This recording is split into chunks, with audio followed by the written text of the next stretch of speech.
balita na ika'y mawiwili. Mga nagbabagang kamao, mga So mga par, sa naging bakbakan nga po sa pagitan ni Bros Carrington kalaban si Brian De Gracia, kung saan mga idol round 1 pa lang ng laban, sinugod na kaagad ni De Gracia si Carrington. Maaga niya ito binugbog sa laban. Subalit habang lumilipas ang round mga idol, nakakaramdam din si De Gracia na pa isa-isang suntok galing kay Carrington. At pagdating sa round 5 mga idol, pinabagsak na ni Carrington si De Gracia. Sinundan niya pa ito mga idol sa round 7. Pero pagdating sa round 8 mga idol, wala na, tinapos na talaga ni Carrington si De Gracia. Kaya panalo po mga idol si Bros Carrington via TKO. At pagkapanalo nito mga idol, agad niya hinamon si Naoya Inoue sa bakbakan. Nandyan din nanood sa ringside.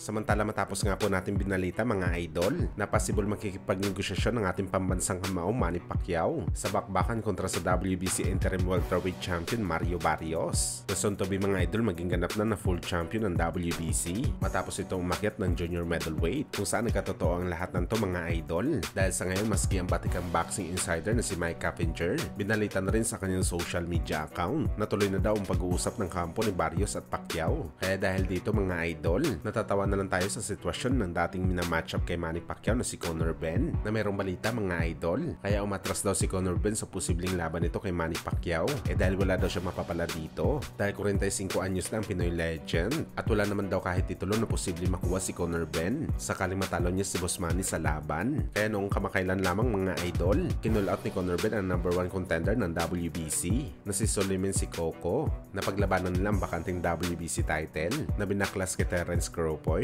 which is hindi ganun kadali ang ganitong bagay mga idol dahil si Mario Barrios pong interim champion at ayon sa rules ng WBC, sakaling mabakante ang titulo, automatic na kilalanin na full champion ang interim. Kaya insiste nito mga idol, maunahan pa ni Manny Pacquiao si Conor Benn na mapalaban sa WBC title fight. Supalpal si Conor Benn sa kanyang mga sinabi na wala daw siya mapapala kay Manny Pacquiao. Talagang nautakan at naisahan siya mga idol ng 45 anyos na Pinoy legend.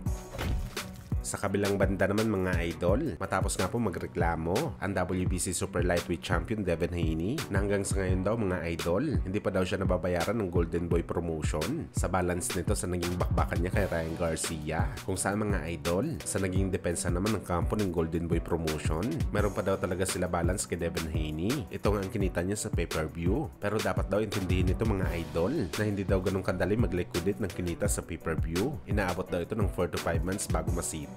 Alam daw ito ng mga fighter na lumalaban sa pay-per-view. Well, naintindihan naman natin mga idol si Boy Ilong. Bakit sinisingil na nito ang Golden Boy? Mabugbog ka pa naman sa bakbakan kay Ryan Garcia, tapos hindi ka pa babayaran? Talagang masakit yun mga idol.